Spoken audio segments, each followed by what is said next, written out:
Good morning or afternoon or evening, depending on where you are joining us from. We are here on LinkedIn Live today discussing this timely and relevant new book, Neurogiving, The Science of Donor Decision Making, here with the author, Cherian Koshy.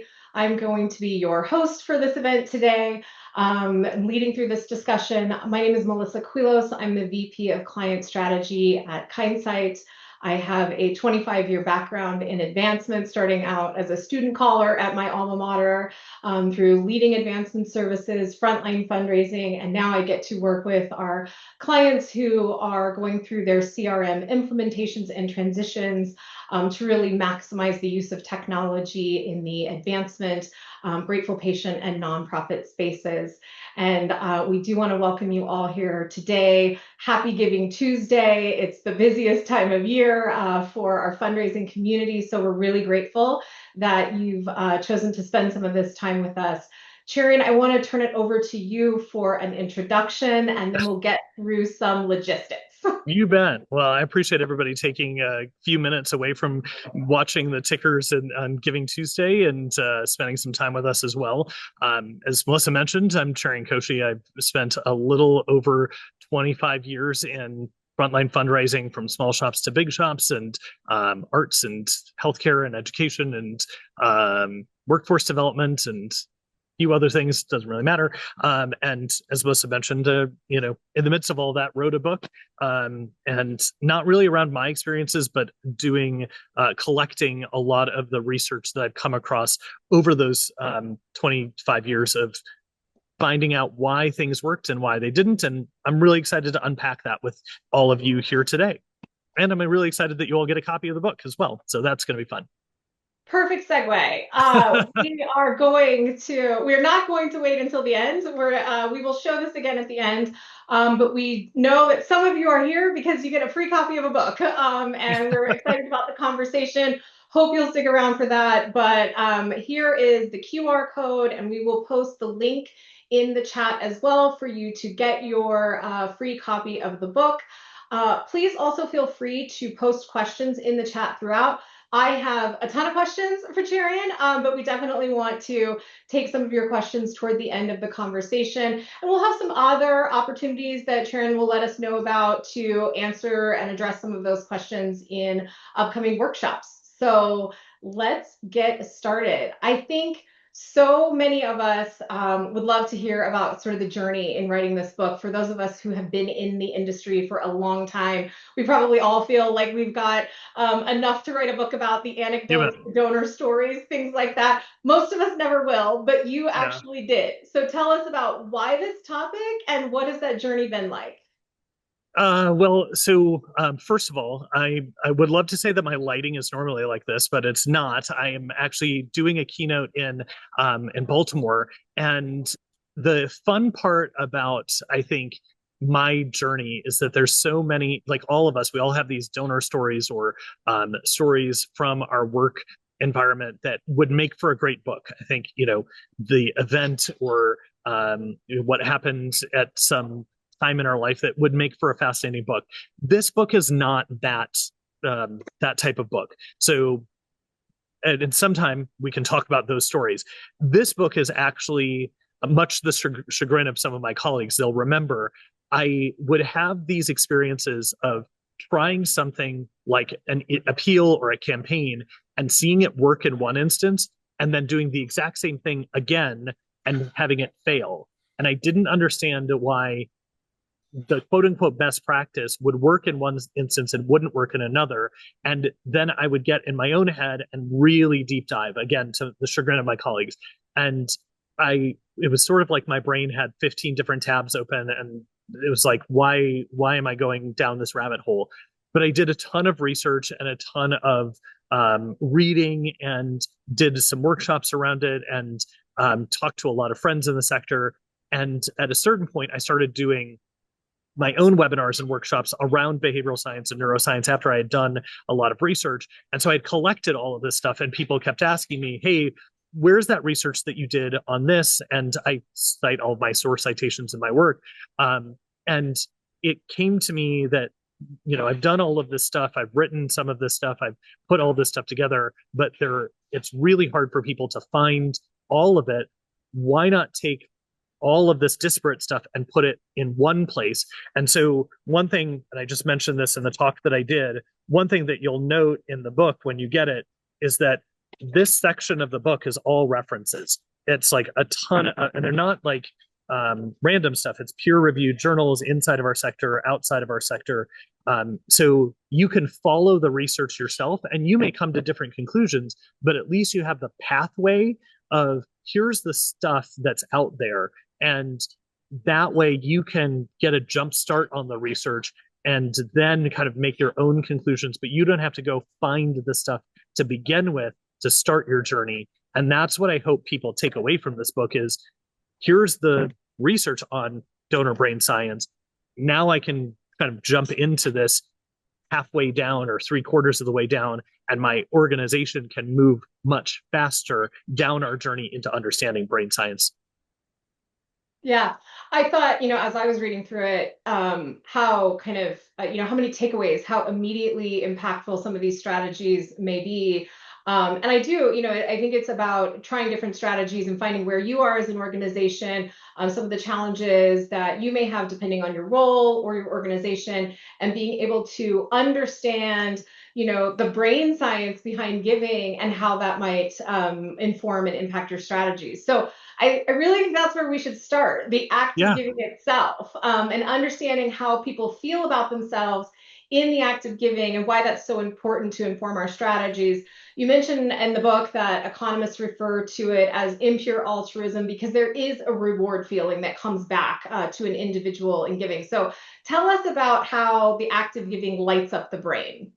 Yeah. So, first of all, the concept of empathy that we're all familiar with, that's the ignition switch around generosity. So the distinction that I make right in the beginning is that sometimes fundraisers think that they can create generosity, and that's the big difference that I'm making with the brain science research.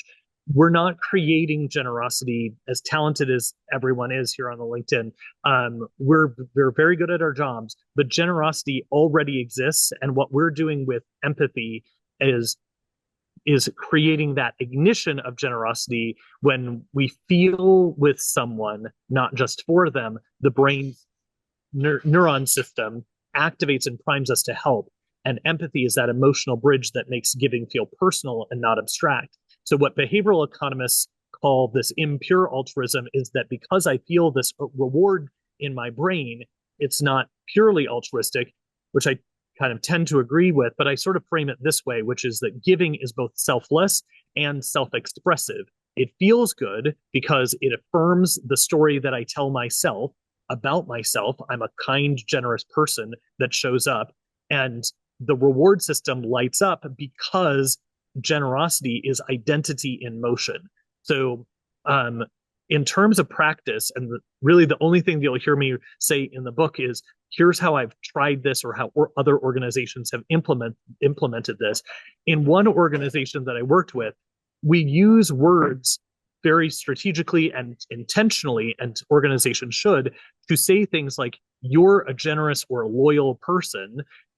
That wording actually creates the identity trigger in people's brains because they are generous and loyal people, and therefore they will try to act in accordance with that generous or loyal identity that they have.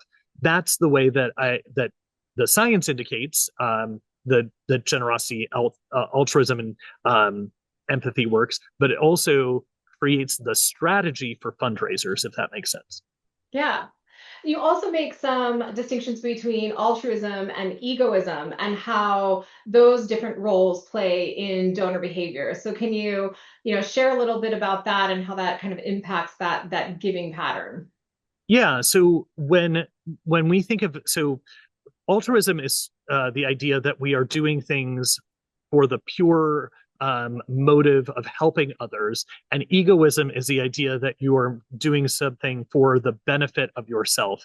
And both things are at play. It's very hard to unpack the intention of any kind of act. And the science tries to do the work of identifying what are people's intentions, what's going on in the brain, and how. So basically, what they do is they kind of plug people up to machines and they try to see where did the brain parts light up without going into too much of the detail around this. What the brain science figures out is that there's lots of places of the brains that are lighting up, and it's sort of generosity's whole brain experience. And the truth is that giving does feel good for the donor. And when you do understand that it's basically the same thing as eating your favorite food or listening to music or hanging out with a loved one, that those parts feel good to a donor, you tap into this idea that those brain chemicals that are firing when a donor does good things means that they actually do want to feel that way. You can alter some of the things that you're doing to align with the good outcome that they are doing, the benefit to others, and marry those things up together. So sometimes when I'm talking to donors, I want to tap into the feel good portion of it, and marry that up with the outcome of helping others, so that both needs are satisfied, if that makes sense. Yeah. Yeah. And I think, for the purposes of most of this conversation, we're going to be talking about donations and donors in the context of dollar donations, but some of these things are true if it's donations of time as well, right? Yes. Yeah. Yep, absolutely. And there is a brain difference between how our brains think of time and how it thinks about money. There's a whole chapter around the brain difference between time and money, and going into that nuance, because generosity is not just a monetary act. It's also a whole host of other things. But the key is, and I think if we just think about it in terms of money, we're missing an entire section of the generosity experience. So weaving all of those pieces of the generosity experience together are really important. And kind of my personal background as well, spending a lot of time in volunteerism, made it really important to me that we talked about how volunteerism impacts the giver and the impact on the organization.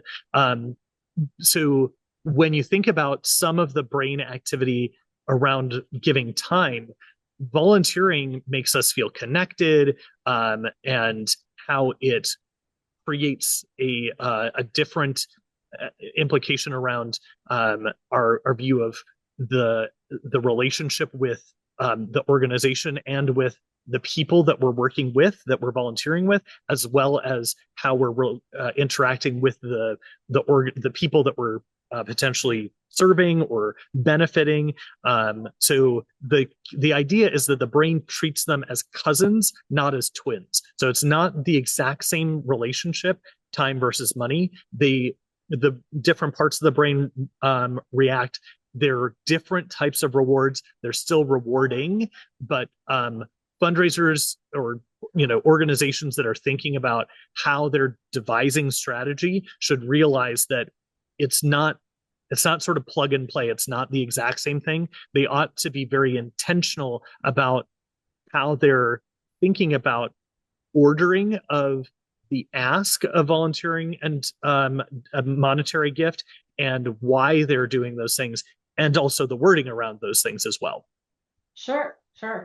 So as I mentioned at the top in my intro, I've been in the advancement industry for over 25 years. And I remember about 15 to 20 years ago, the industry started to really focus on understanding consumer behavior.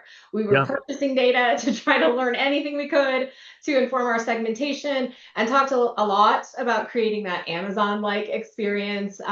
Many universities and nonprofits even went so far as, hiring specific types of roles and shifting their focus to more marketing and consumer behavior strategies. But you draw a distinction between consumer behavior, its motivators and rewards, and giving behavior. So can you tell us more about this difference and why some of those consumer-based marketing efforts might not be as effective for securing more gifts? You bet. So I want to be careful about what I'm saying and how I'm saying, because sometimes I get misunderstood. The first thing that I'm going to say is that donors are consumers with the caveat that what I mean by that is that every donor is also a buyer. They buy things because a donor probably has an Amazon account. They certainly go to a store and they buy things. But the donor behavior is not a consumer behavior. That's the distinction that I want to make, but actually the science makes it for me. And there's a ton of evidence in the book for that. And the reason why I wanted to make that statement really clear and put the evidence in the book about that is because in a lot of the talks that I give, in a lot of the workshops that I provide, I make that distinction because there's a lot of people in the space who talk about how fundraising is basically sales, and you can apply the sales mentality in fundraising, or that consumer data can be used pro forma on the philanthropic decision making. We could go on and on about this. In fact, I have gone on and about this. The simple reality is that a buyer says, I want this, and there's utility for that decision. I want a phone. I need a phone. There are other, buyer decisions around this. A giving decision. So if a buyer says, I want this, a giving decision says, I am this. The reward pathways are completely different. Consumers optimize for utility, for convenience.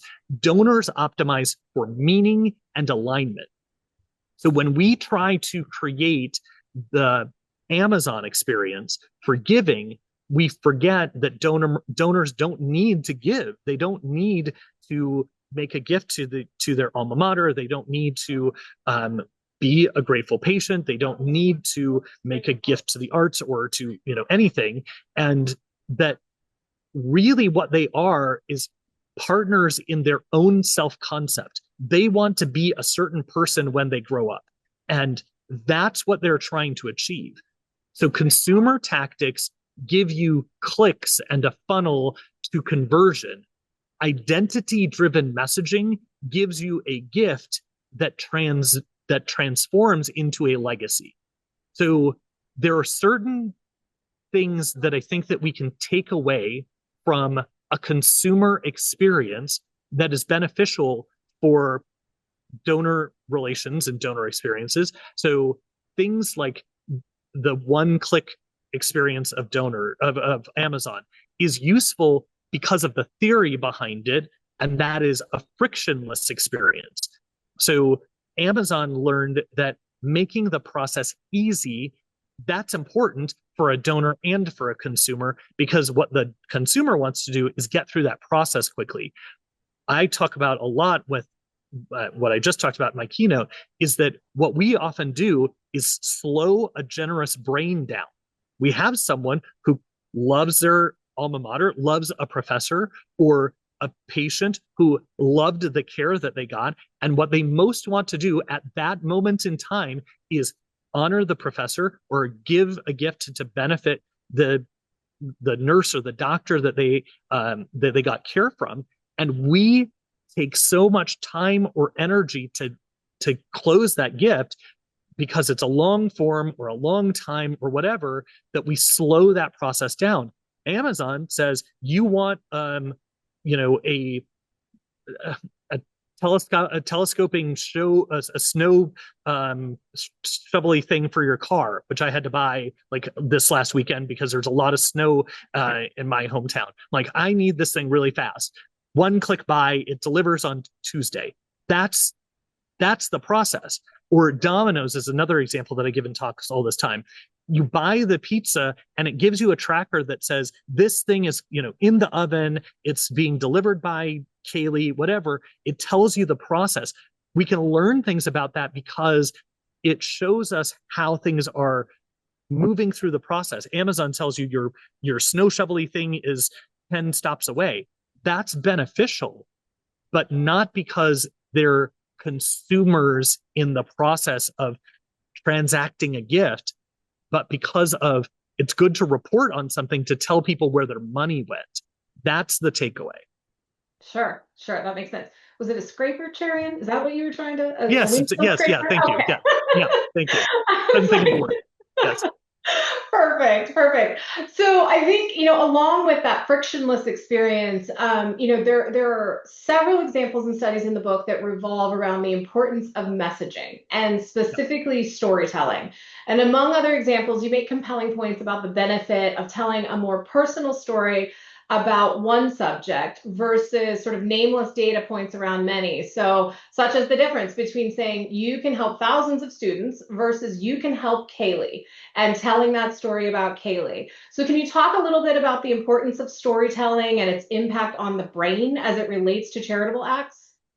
You bet. So I'm hoping that this isn't the first time that people have heard the concept of that identifiable individual effect that's in the science under a different name.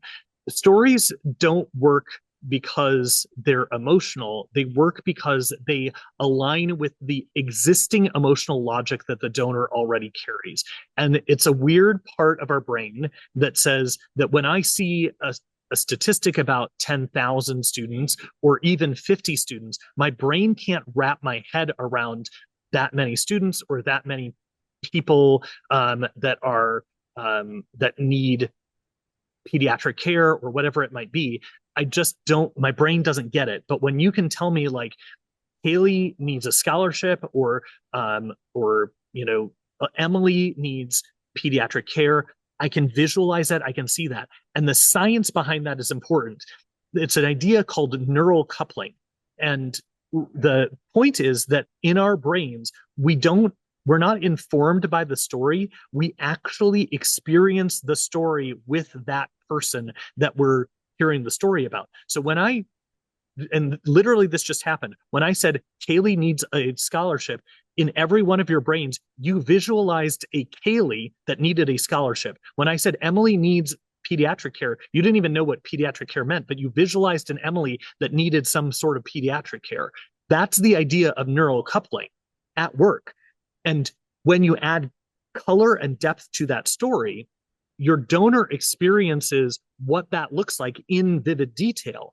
So we talk about storytelling sort of at the surface level, and we say we should tell stories and we should tell emotional stories and blah, blah, blah, blah, blah. Fine. The problem is that we create the stories for the purposes of just telling the stories, but we don't necessarily think about the way in which donor brains process those stories. And so we leave a lot of unintentional work up to the donor of how to unpack that, how to think about it, how to react to it. And we create a lot of friction in the generosity experience as a result of that. So the brain is wired for people, for generosity, for, to your point around like one person, there's a key piece of that. And that's sort of the starting point, but there's even more that we need to unpack about storytelling that we get into around the science of storytelling that can actually transform everything around your content mapping if you can go deep into it. Yeah, I mean, like some of the examples around how positive and negative storytelling, and by negative meaning there's either like an urgency or a need that needs to be met, those things working together. So it's not all, and just the idea of stories in a series. And you kind of make a comparison to like the Marvel Cinematic Universe is like the best storyteller, and how those stories are up and down and positive and negative, and they weave in and out of each other with different characters, and they relate to each other over time. So tell us a little bit about how that, how does that work potentially in, a charitable giving experience? Yeah, so I mean, I get that not everyone's a Marvel fan, and they've done some things in the last few years that are not altogether gripping, but I think it's a good analogy of the point being that we tend to tell these, a lot of organizations tend to tell these one-off stories that are a scattershot of like, I'm going to tell the story of, a person in our organization, whether it's someone that we serve or a staff member or volunteer or whatever, and it's just, boom, boom, boom. The challenge there is that the donor can't grab onto the through line of what is this organization trying to tell me, whereas when you tell what I describe in the book as this Marvel Cinematic Universe. What you're doing is you're creating an entire universe where the characters sort of recur in different storylines, and they're telling a story arc that has a narrative thread that you're being pulled into, that you care about. And whether you care about whether it's Marvel or Lord of the Rings or whatever it might be, it doesn't matter. The point is that you have these characters that you care about, and you care about the entire narrative arc. And it might be like, oh, so Stranger Things just came out with the last season, and you want to know what's happening to Eleven. You want to know what's happening to Will. You want to know what's happening to those individual characters, and you've bought in.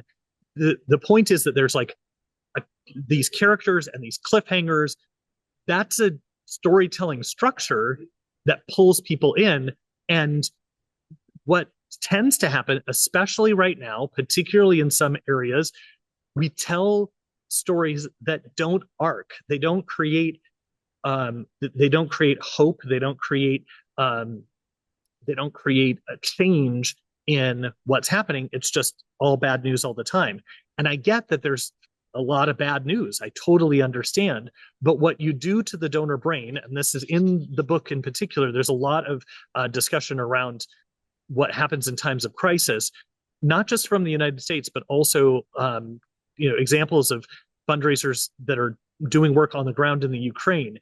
When you only tell stories of bad things happening, the brain basically is functioning on empty. It says, it's not that they don't care, it's they don't have the emotional energy to continue engaging with those stories.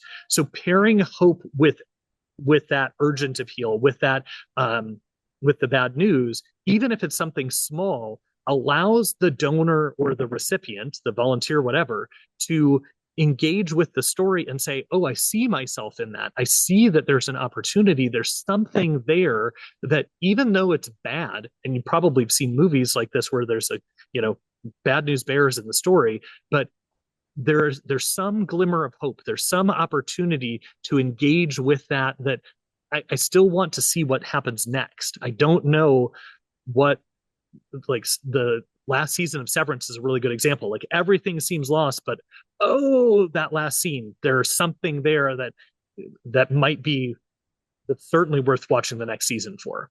I won't spoil. Yeah. Absolutely. Yeah. No spoilers. Okay. I'm going to kind of go into the next question. I'm going to weave in a question that we've actually gotten from the chat into this. Yeah. So, when I was in annual giving, there was always a lot of debate about, okay, are we going with like a narrative letter from the dean or from a student, or are we going with something that's a more visual appeal? And in the book, based on the research, it seems like there's a case to be made for both, and sort of mixing those things up, because what catches one person's eye might be a little bit different than another. Totally. But we have way more potential communication channels than we did even a few years ago. So, what are your thoughts on the effectiveness of these various channels for giving? What's working, what's not? And then the question that maybe you can weave in is, are these influences of donor behavior and motivations, have they changed over time? Is there, a historical shift in what motivates donor giving behavior? Yeah. So let me be clear with the research in the book.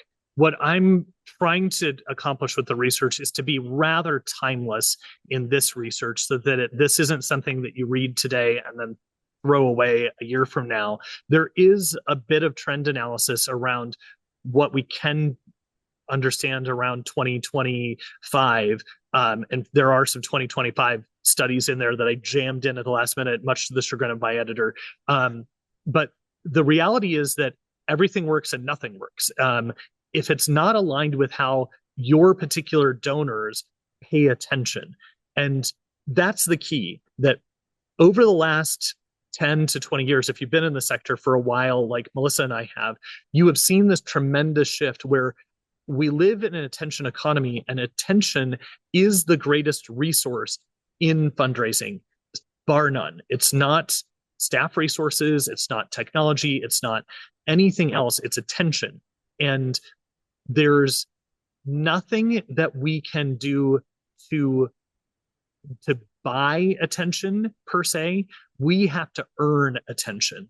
So the point of this book is really, and the research is to test with your own donors, with your own organization, and to use the research as a stepping stone for that research to say, okay, email works in this circumstance, social media can work in this circumstance if done it in these ways, using the tools that are provided around the brain science and behavioral science. How can we shape the channel using the tools that are around it? But it's not to say that email will always work for this group or social media will always work for that group. That just doesn't make sense. There are ways in which you can take the neuroscience and place that into a channel and say, let's test and see, does this message work in this way?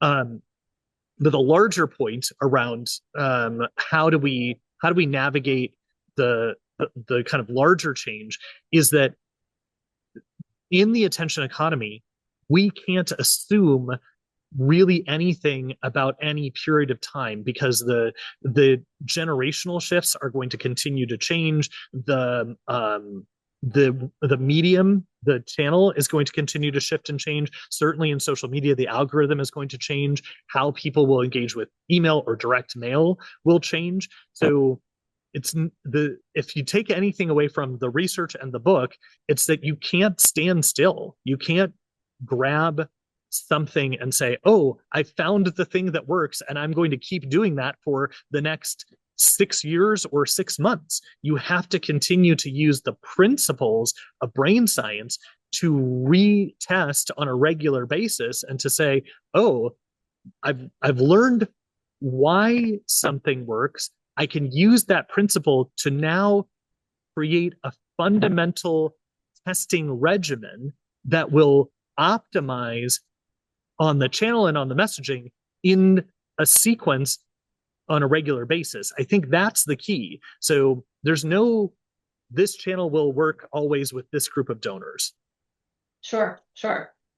So we've done the work to inspire a gift. We use the channels, we use storytelling, whether they were able to kind of listen to one story or the benefit of a story arc. We have inspired a gift. Most of us who work in the industry know how hard it is to keep that person as a donor. You cite an average giving retention rate of only about 40%.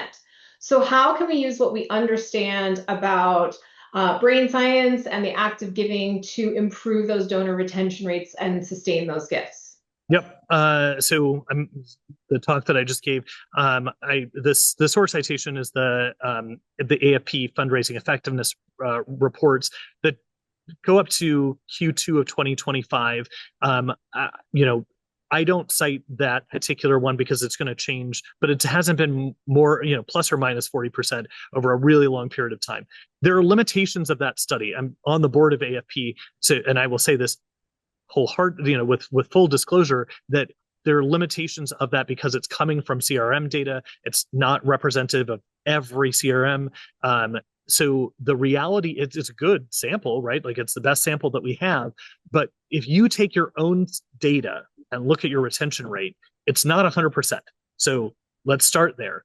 Here's what, from your earlier question, Melissa, around storytelling, here's what we're missing around the storytelling discussion about how nonprofits are telling stories. Everybody says we need to tell our story. We're not good at telling our story. We need to tell more stories. This is the issue.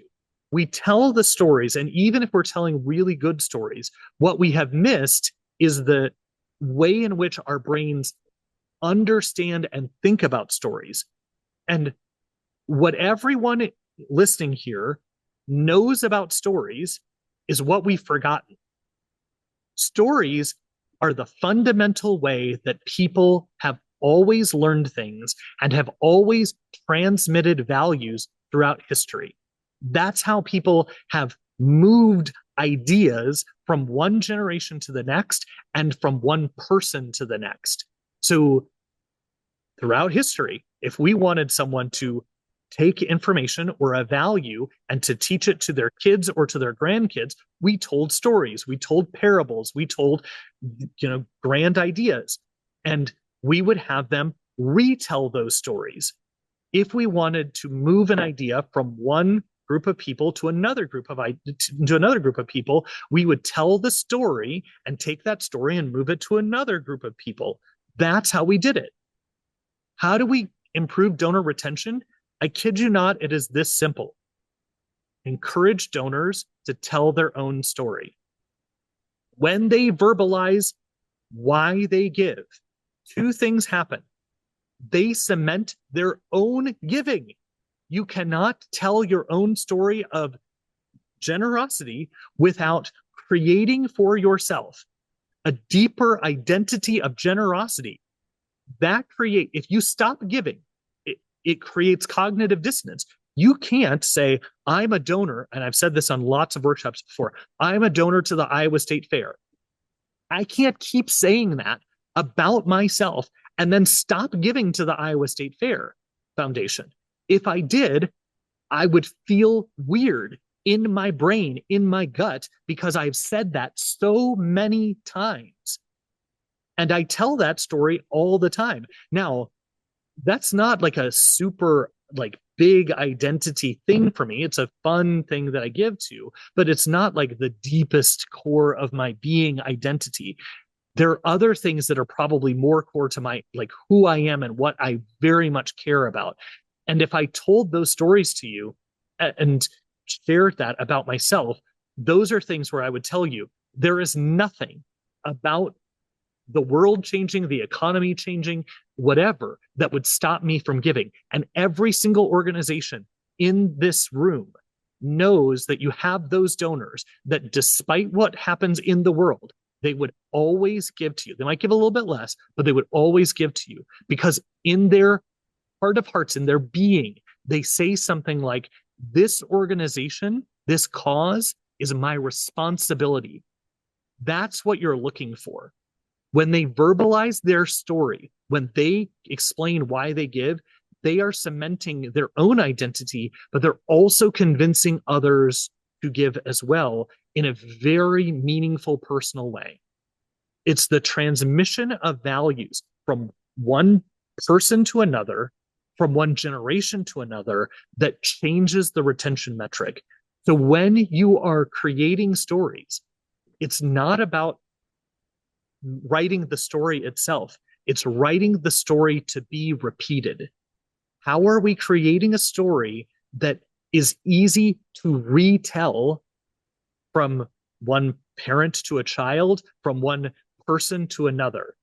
If we're worried about Gen 2 donors or Gen 3 donors, you have a parent that was an alumnus, and we want to engage that person's kids or their grandkids in giving. We have one person who gave to a capital campaign for a hospital, and we want to engage the Gen 2 donors or the Gen 3 donors of the Family Foundation. We have to tell stories that are designed to be repeated and retold. When we tell those stories, when we create those stories, when we generate those moments intentionally that can be, when we design those on purpose, that's what impacts retention and expansion of giving. It truly is that simple and that difficult. Yeah. And, you and I have had some conversations about some of the things that organizations, and I use the example, particularly the university advancement in this case, and some of the things that we may be doing to get in our own way to kind of slow that giving momentum. And those might be things organizationally that aren't even happening in the advancement office. They can be That's broader right. institutional factors. Can you expand on that a little bit? Things that might be getting in our way. Yeah. So, I mean, sometimes it's obviously in the, advancement development office where we are, sending it. Sometimes it feels like we are creating a giving form or a giving email or something like that. That's like a tax form that needs to be filled out at the DMV while our printer is out, right? Like there's so many different giving options. And in order to do something, we have to fill out something using carbon paper in triplicate. It's just so onerous, and that's the idea of slowing generous brains down. But the example that I think of is that you could be in a building on a university campus where someone is being solicited on a Monday for a major gift, for a $250,000 gift by one gift officer, and on the very next day there's someone who is calling them for a discounted ticket offer for the football game. Like, those are the weird things that happen inside of a university shop, and it could be anywhere else, right? Like, that's one example, but it could be anywhere where one piece of the organization is not talking to the other piece. I worked in an arts organization where we had a marketing team and a development team, and the marketing team would pull a list and they would send a discounted ticket offer to someone who's had made $1 million gift to our organization. And I'm like, why are you sending a $40 discount offer to a Broadway show to someone who makes $1 million gift to our organization? This just does not make sense. Like, why? And I've talked to other organizations where they will package up, in an arts organization, free tickets while also asking someone for a gigantic gift. I'm like, do you understand the disconnect here? Like, these things just don't make sense. So there are lots of examples of places where we just sort of get in our own way by not seeing the forest for the trees. And there are places where I think we can identify some very simple opportunities, but even then, like, coming back into the advancement space or the development space, where are we creating friction? Where are we unintentionally confusing our donors? Where are we talking about tactics instead of values? Are there places where we can create belonging?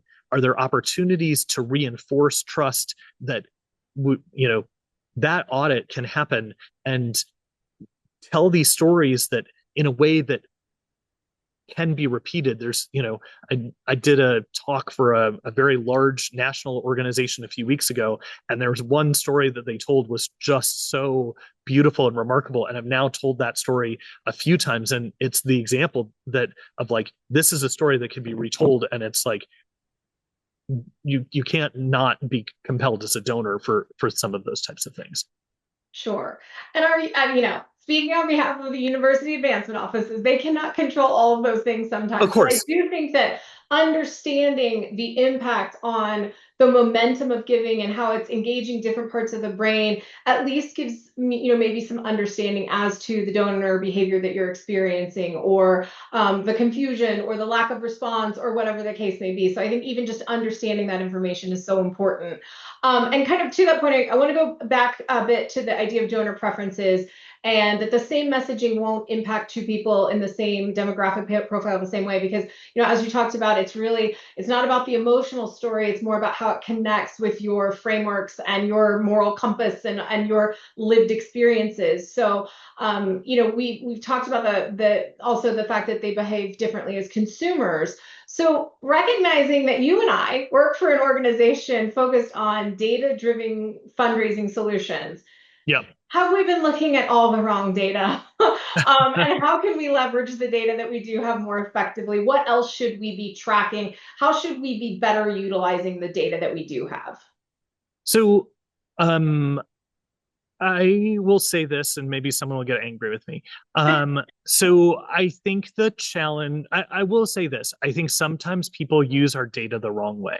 And I feel, I get worried when people use our data or anyone's data the wrong way. And what I mean by that is they over-index on capacity and under-index on affinity or capacity or psychology. So there are lots of tools out there that will tell you that someone has wealth, and that's not an inappropriate category of information. It is an insufficient criteria to make decisions. So it's a necessary but insufficient criteria.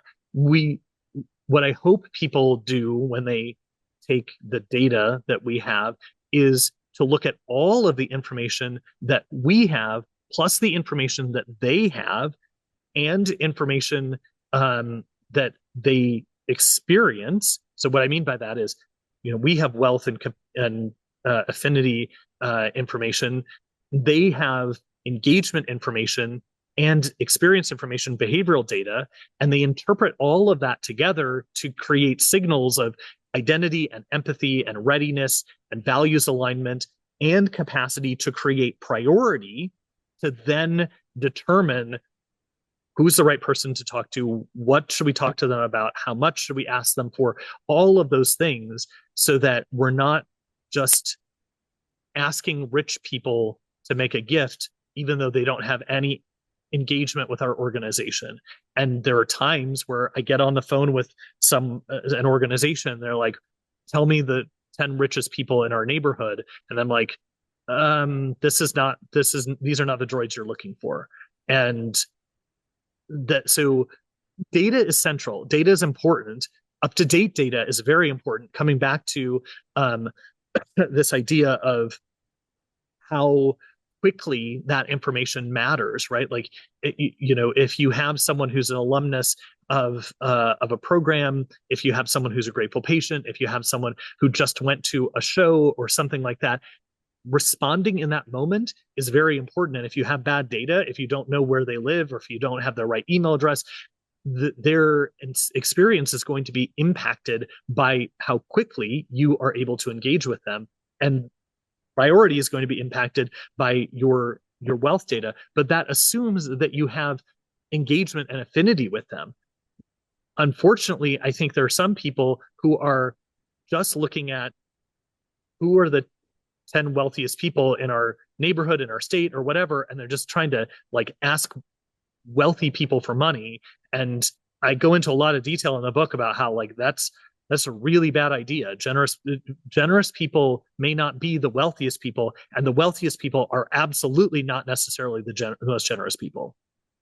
Okay. Yep. We really can't cover this topic and have this whole conversation without discussing the role of technology in helping organizations make, personalized, more relevant asks at scale. And I'm pretty sure you have some thoughts about the role of AI and the ethical use of AI and all of this as well. So how can technology both help and hurt our ability to connect with donors based on the understanding of donor decision-making from a neuroscience perspective?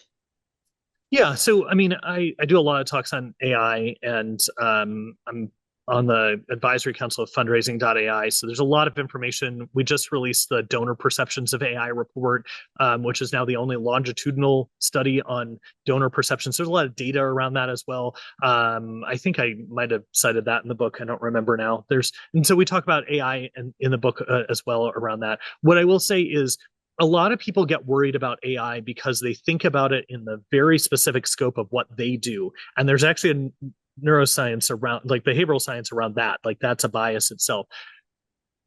AI doesn't have to be used for literally the exact job that you do. Think about it doing the administrative work that a robot's really good at doing. So, for example, could AI summarize a contact report and pop it into your CRM? That's a really good use of AI in order to be able to standardize data so that you can have the information in your CRM, and you can then find information in your CRM better, but also so that you can act on it from your CRM. That's an example of something that you don't actually need a human to standardize information in. That's reducing administrative drag, which I think AI is really great for, but no human's going to get upset about oh, you took away my job, you took away something that I really love to do. That's what I would be. That's one example of something where I think it really hurts, and the data points to this as well, is where it becomes a shortcut for human relationships, where we confuse automation for connection. What donors very clearly told us in that study is that where AI becomes human or pretends to be human is where it imitates humans instead of assisting humans, is where donors push back, and they're concerned about that. That was the number one concern. So in this day and age, I think consumers and donors, coming back to that point, smell inauthenticity faster than ever. And they can tell the difference between what is human and what's not. And in a philanthropic decision, in a generosity decision, that's where they want authenticity. So I talk a lot about the ethics of AI, and what I would say is the goal isn't to sound more human, it's to actually help humans be more present, be more responsive, and be more aligned with what the generosity experience actually is, what they actually care about. Yeah, yeah. And it seems like if AI is used to, kind of imitate the human, it could be just one more of those friction points because they're sniffing out the, lack of authenticity, and it is then slowing down the giving momentum and all of those things. So exactly, kind of what I wanted to get out there. Use the AI to do the administrative things so that the humans can spend more time with the other humans in the Precisely right. Yep. Yeah, perfect. I want to make sure we have time to get to discussion about the workshops coming up and another look at the book. So I have a few rapid fire questions for you. Okay. Busiest giving season of the year, as we've discussed. So appropriate that we're having this conversation on Giving Tuesday. So give me your top tip for different areas of the fundraising office, whether it's a nonprofit, grateful patient program, or university advancement. What's a key takeaway, something that you could start implementing sooner rather than later in your programs for annual giving? Annual giving is really about optimizing for that emotional storytelling first, but also think about eliminating the friction. That's a key piece of annual giving that is often overlooked. And the last thing around annual giving is think about frequency as well. Can we create that storytelling environment that creates a narrative arc, and how do we optimize for the frequency of our storytelling? Perfect. What about major or principal gifts and the role of the donor, particularly as you seek that initial gift versus continuing that giving cycle and ultimately leading to, the gift of a lifetime? Here's what I will say, which is pretty controversial around major and transformational gifts: slow down early and speed up late. What I mean by that is a lot of people want to move through the pipeline of major gifts and transformational gifts very, very quickly.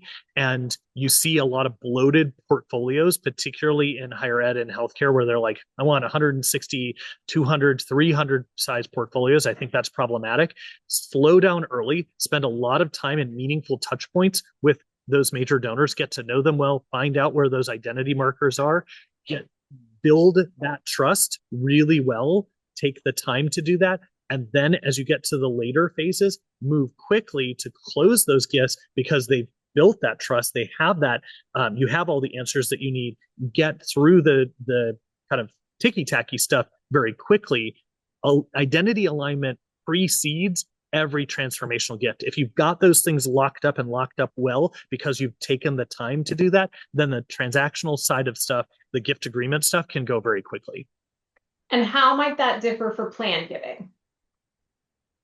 In planned giving, I would say talk less about the vehicle and more about the meaning. Obviously, Dr. James would quote a lot in chapter 4. I tried to do some other stuff. Dr. James knows this. I wanted to give some other source citations in chapter 4 because I quote Dr. James a lot in general.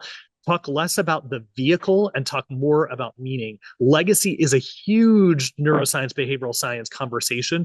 The words that you use, the ways in which you train people to talk about a legacy conversation are very unique. And I do a bunch of, I talk about that a lot, do a bunch of workshops on that.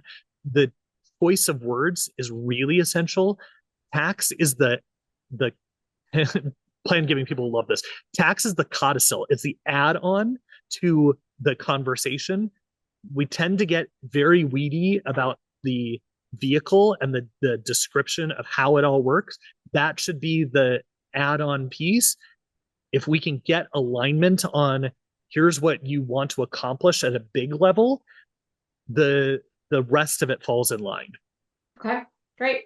Donor relations or stewardship? I would argue, we're not going to get into this nuance. I would argue donor relations and stewardship are different. Lynn Wester will Lynn Wester will agree with me on that. You can go Sure. deeper on that. I would say sooner on both, um, more frequent, more visual, show impact before they even ask for it, do more than they're expecting, and do so in an authentic way that aligns with the identity that they've given you early on. Trust isn't built in the stewardship phase, it's built at the very beginning, and it's built incrementally. So every time you are interacting with a donor relations is starting at the very beginning. So start building donor relationships and building that trust all the way through. In the stewardship phase, when you're impact reporting and doing all of that, do more than expected and do a great job of doing that. Last one, research and prospect management. Donor research is a place where you have a lot of opportunity to do great work. I did a session before this around how there's places where AI should not be in research, and I can't cover all that. I did lots of stuff on there, but track readiness signals, not just wealth signals. We talked about that briefly, but too often the teams that are waiting on research are looking for wealth signals. It's actually more important to look at readiness signals. And there's what I mentioned around AI is that AI can track things that are objective around wealth, but prospect researchers are in a great position to analyze things that AI can't analyze, that would look at other pieces that demonstrate a willingness to make a gift closer, like sooner. And that's where I think prospect researchers have a unique way of applying the tools here in this book around this is a donor that you should prioritize using the data that we have, plus the intuition and the other science that we have to move this donor up rather than this other donor.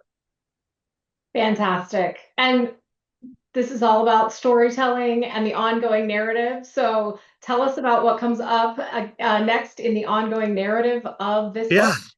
Yeah. So, I mean, this book is a starting point, not a finished product by any means. So, as I mentioned before, it gives people the access to some research, and we're going to continue that with 3 free workshops that are going to happen next week. So, if this sparked any interest on you to go deeper into a particular application for your role, we've got 3 workshops that you can sign up for, and you can sign up for all of them if you want to, and we'll dive deep into the application of neuroscience and behavioral science for frontline fundraisers, for prospect researchers, and for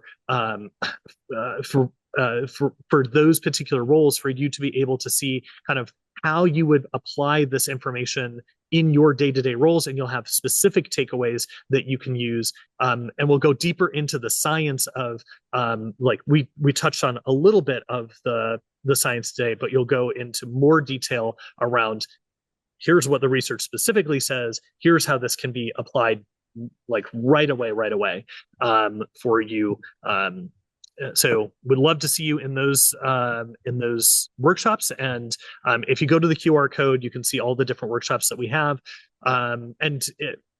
Feel free to share those with your team as well, even if they weren't here on the LinkedIn Live. Send that link to team members. They're welcome to join us, even if they weren't here on the LinkedIn Live. Absolutely. And as promised, one more look at the QR code and the link to get a free copy of the book. This has been such a great conversation today, Cherian, and I know as somebody who's had the privilege of being able to read through the book, we were only able to touch on, kind of surface level and a handful of concepts. There are so many other things in there about, a deeper look into the role of trust, things like data security and privacy, tactical aspects to the giving process, and how those things can start to slow down the process and the momentum. Magic words to use in your messaging. There are so many things in here that I think people can really take away immediately and start to use in their work. So, Cherian, any last words for the group before we sign off here? Yeah, just thanks for being here. And once you do get your book, feel free to certainly take a picture, tag us on social media. Would love to see what you're learning from the book, especially if there are parts that spoke to you in particular. Highlight those. Feel free to ask questions. And certainly you see me at a conference, feel free to come up and say hi. Would love to see you and meet you and engage with you online or in person. So thanks for being here. And thanks for going on this journey. Love to see where you go from here on this work. And again, happy Giving Tuesday, everyone. I hope it's Yeah. successful for all your organizations. All right. Thanks all.